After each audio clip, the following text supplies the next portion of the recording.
আরে ভাই, আমি তো আপনার ছোট্ট একটা কথা বলছি, আপনি টাইমে এত বড় করতেছেন ছোট কেন? মানে? আপনি আমাকে ছোট বললেন, আজকে যদি আমার কাছে বড় আইডি থাকতো তার মানে আপনি আমাকে বড় বলতেন। আপনি তো ভাই ইসলাম বিরোধী মানুষ হয়ে গেলেন।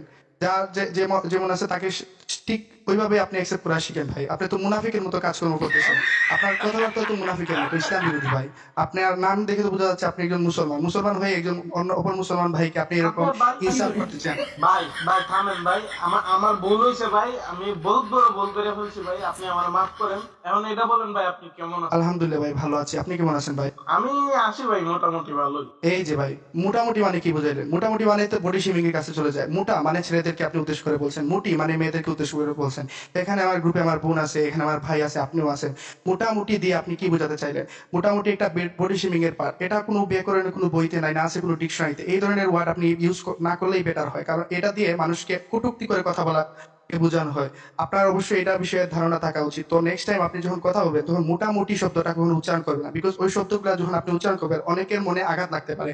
ওই কষ্টটা তো আপনি আপনার ভিতর আবার ব্রেক নিতে পারবেন না। আপনি আঘাত দিয়ে দিলেন, আঘাত দেওয়ার পর যদি সরি বলেন একটা মানুষ অ্যাকসেপ্ট করবে, কিন্তু এই যে আঘাতটা পেলো, এই যে ব্যথা, এই ব্যথাটা কেমনে মানুষ সহ্য করবে? আমি আসলে ভাই একটা গাধার বাচ্চা, আমার মানে এখন কি করি, আমি কত বড় গাধা ভাই, আমি আপনার কথা বলাইছি। ভাই শুনেন ভাই, আপনি প্রথমত আপনাকে গাদার বাচ্চা বললেন, দ্বিতীয়ত আমাকে বাচাল বললেন। আপনি আমাকেও ইনসাল্ট করছেন, সাথে সাথে আপনি আবার আপনার মা বাবাকেও ছোট করে দেখাইলেন।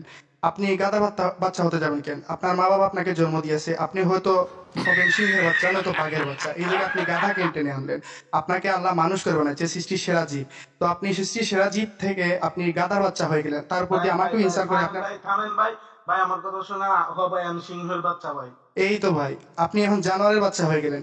আপনি তো আবার আপনার মা বাবাকে আপনি ইনসাল্ট করলেন।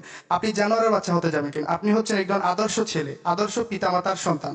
এটাও হতে পারতেন, কিন্তু আপনার মা বাবা আপনাকে এত কষ্ট করে জন্ম জন্ম দিয়েছে, তো আপনি আপনার বাবা মার নাম উজ্জ্বল করার পরিবর্তে আপনি এখানে এসে আপনি গাদার বাচ্চা, কুত্তার বাচ্চা, তারপর সিংহের বাচ্চা, এরকম আপনি আপনার নিজেকে সম্বোধন করছেন ভাই।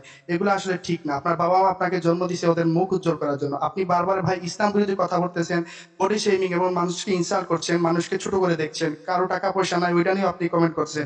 এগুলা ঠিক না আকাশ ভাই। চুপ, একদম চুপ। ভাই তোর দুইটা পায়ে ধরি ভাই, তুই বন্ধ হ ভাই। আমার আমার কানে আর সহ্য হইতেছে না ভাই। ভাই আপনি তো কইছিলেন ভাই আমি সিংহের বাচ্চা ভাই, এরপরে আমার এত কথা কেন লাগে? ভাই আপনি আমার পায়ে ধরবেন কেন ভাই? হতে পারেন আপনি আমার বয়সেও বড়, অথবা আপনি শ্রদ্ধেয় ভাজন হতে পারেন, আমাকে আপনি সরি বলতে পারেন, কিন্তু আপনি আমার পায়ে ধরবেন কেন? পায়ে একমাত্র মা বাবার ধরা যায় ভাই। আর আপনি যে আমাকে পায়ে ধরবেন, আমি মাফ করার কে? মাফ করার সবকিছু হচ্ছে আল্লাহ।